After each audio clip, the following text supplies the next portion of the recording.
তুই এখানে মানে বুঝলাম না, সাগর কি তোকে ইন্টারভিউ দিতে রাখছে নাকি? তুই ইংরেজি পত্রিকা পড়িস? তুই ইংরেজি পড়তে পারিস? না, ওই ছবি দেখতেছিলাম। ছবি তো দেখবি, আর যে কোডটাই যে পড়ছিস মানে কোডটাই পড়লে ইন্টারভিউ দেবে, তাই না? তুই তো করছিস এসএসসি ফেল, আর আমি মাস্টার্স পাস করে এটা ফাইল নিয়েছি। মানে বুঝলাম না সাগর তোরে কেমন এখানে ডাকছে। সাগর আসুক। আচ্ছা তুই এক কাজ কর, তুই এখানে বস, আমি সাগরকে ডেকে দিচ্ছি। ঠিক আছে। কিরে কখন আসলি? এই তো কিছুক্ষণ আগে। তার আগে একটা কথা বলতো, তুই আমার ডাকছিস চাকরি দেওয়ার জন্য, কিন্তু নুরু মামুনকে কি তুই চাকরি দেওয়ার জন্য ডাকছিস নাকি? তুই মানে বুঝলাম না, ওটা এসএসসি ফেল ছেলে আর আমার একটা মাস্টার্স পাস, তুই তোমার মান সম্মান রাখবি না? তোরে ওইটা বলার জন্য আমি এখানে ডাকছি, চল আমার সাথে।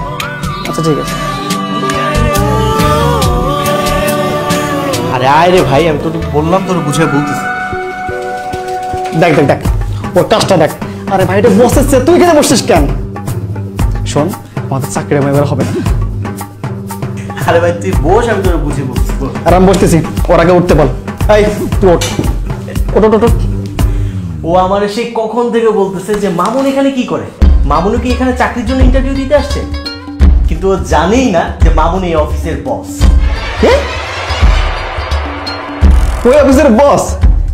এটা আমার বিশ্বাস করা লাগবে। যারা ক্লাসে আমরা নুরু নুরু নুরু মামুন বলতাম, ওই আছে অফিসের বস। এই তোর মনে নেই এসএসসি ফেল করা ছাত্র? আরে প্রথম তো আমি অবাক হয়েছিলাম, ও এই অফিসের বস কিভাবে হয়, ও একটা ব্যাক বেঞ্চার্স। কিন্তু না, অফিসে আসার পর দেখলাম সবাই ওরে স্যার স্যার বলে ডাকতেছে, ইভেন নিচে যে গাড়িটা দেখলি এটা ওর। মানে ওরা স্যার স্যার বলে ডাকে, যেখানে আমাদের হেডমাস্টার ওর পাশায় মেরে মেরে বেদ দিয়ে পেশা লাল করে দিয়েছে, আর ওরা আমরা স্যার ডাকবো? হ্যাঁ হ্যাঁ, এটা হইলো কিছু? হ্যাঁ তা সত্য, বাট সেই হেড স্যারই এখন আমাকে তার ছেলের চাকরির জন্য 1 সপ্তাহ ধরে ফোন দিয়ে যাচ্ছে। বিশ্বাস হচ্ছে না?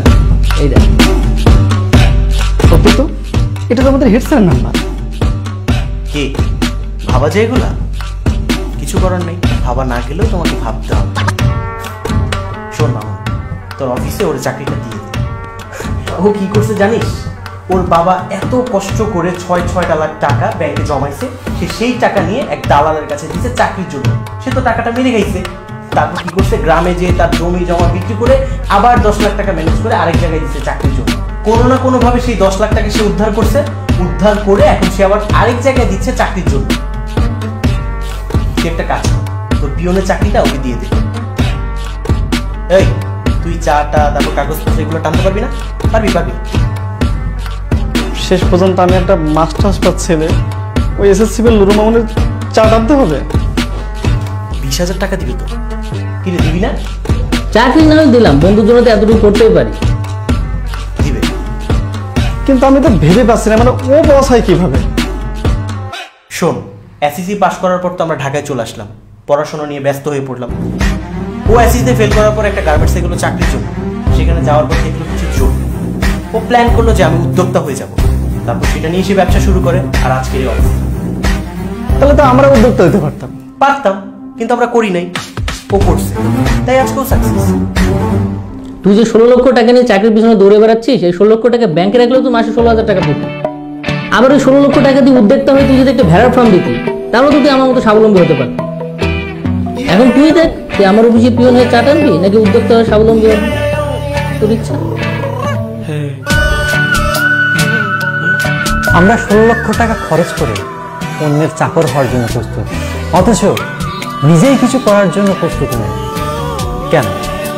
আসুন আমরা নিজের জন্য কাজ করি, আমরা উদ্যোক্তা হওয়ার চেষ্টা করি, নিজের প্রতিষ্ঠান করে তুলি। আই হোপ ভিডিওটির মর্ম বুঝতে পেরেছেন। আসুন ভিডিওটি শেয়ার করে অন্যদের উদ্যোক্তা হওয়ার জন্য উদ্বুদ্ধ করি এবং নিজেও কিছু করার চেষ্টা করি।